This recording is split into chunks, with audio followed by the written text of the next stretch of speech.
So I'm going to read this. This is a page long, and this is about Art Bolton. As president and executive director of Arthur Bolton Associates, he worked with organizations such as the California Department of Health, the California Select Committee on Mentally Ill and Handicapped Children, the State of Hawaii, the Commonwealth of Virginia, Missouri State Senate, Illinois House of Representatives, the Massachusetts Department of Education, U.S. Department of Health, and it goes on for a whole page.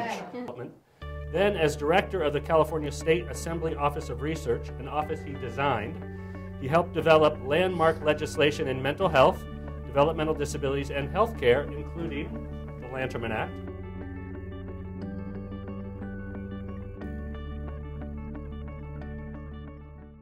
And it occurs to me it would have been easier, or perhaps there would have been less resistance for you to try to fix the state hospitals.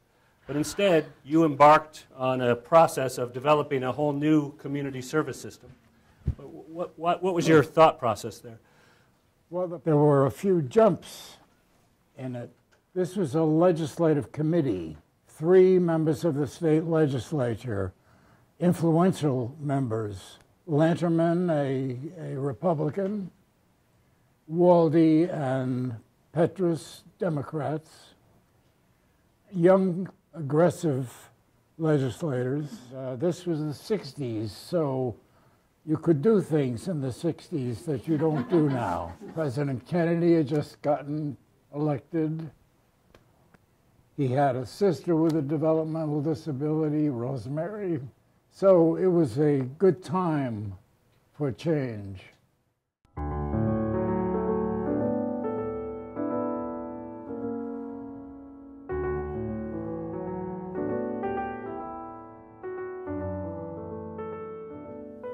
The first step was to look at what we had. What we had was a 150-year-old system of state institutions for people with developmental disabilities.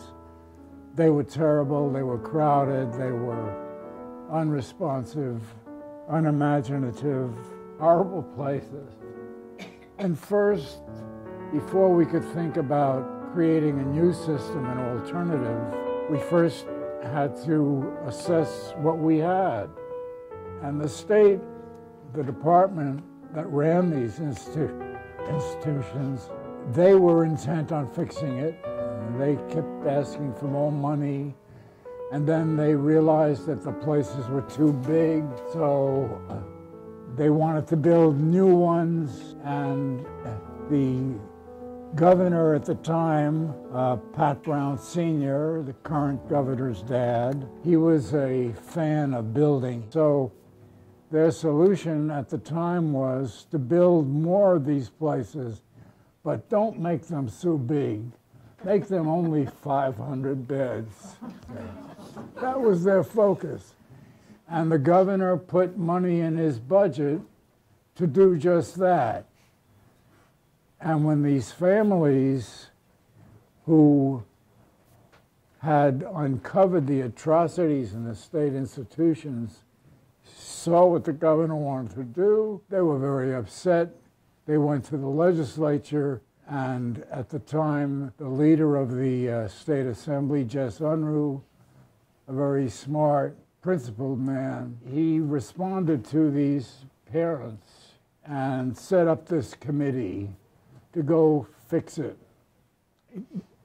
And then we began to realize, as we looked at it more closely, that you couldn't fix it. It was fundamentally flawed. It was the wrong idea. You know, the idea that you're going to take people, remove them from their families, their communities, put them in another place, jam them in, thousands.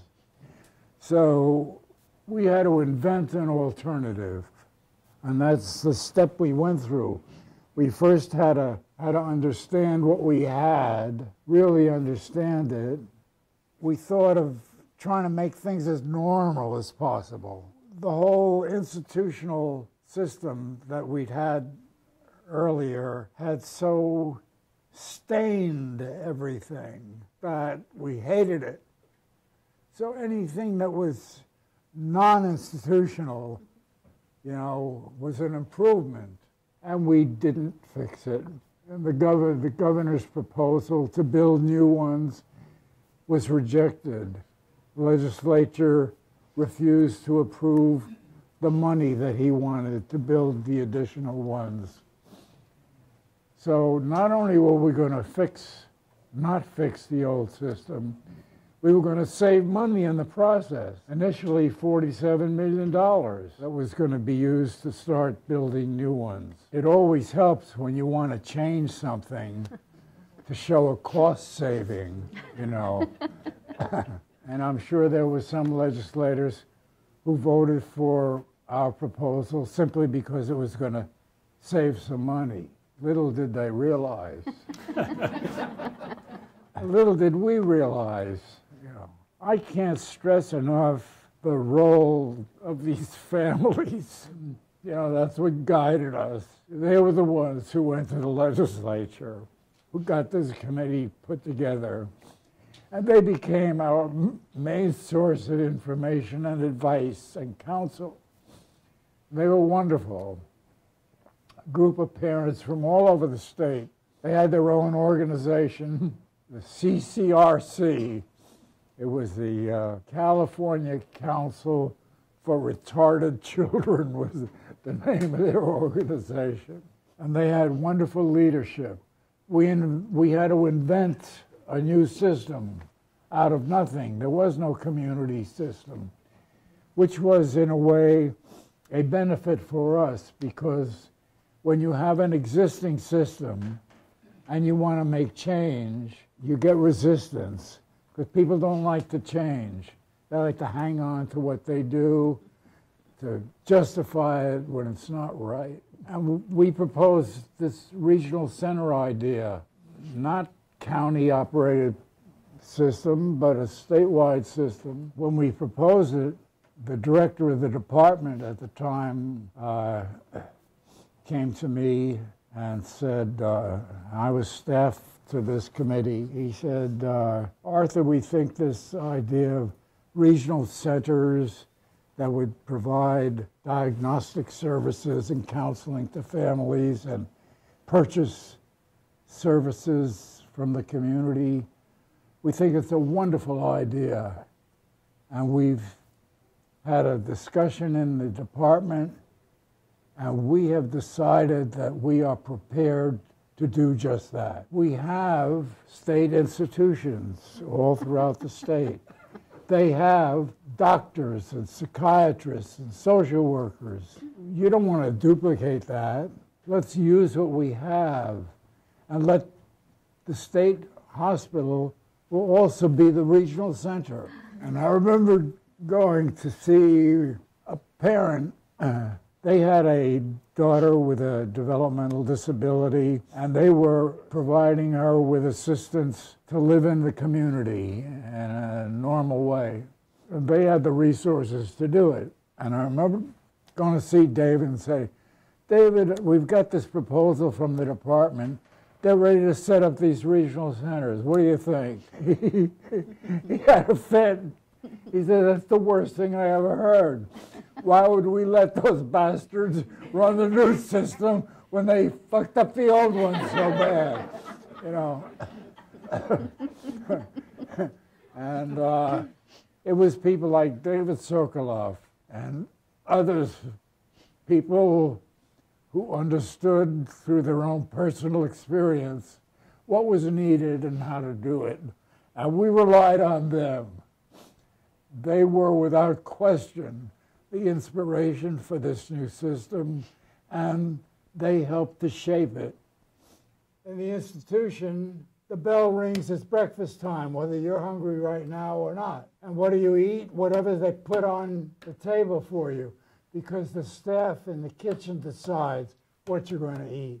And all these decisions are made for you. And of course, that's one of the cruel things about institutions, is that it removes people's experience in making decisions for themselves. They become dependent. I remember visiting Sonoma State Hospital. There was a ward there that had like 100 old people who had been placed in Sonoma when they were little infants, children, and now they were in their 70s and 80s. And I spent part of a day just looking. There was a room set up for watching TV. Each old person had a chair. That was their chair to go sit in to watch TV. And you didn't sit on the next guy's chair, you sat on your chair. And you watched what was played on the screen. Half the time, there was nothing being shown. Wow. And people were sitting in their chair, just sitting, waiting for something to be done.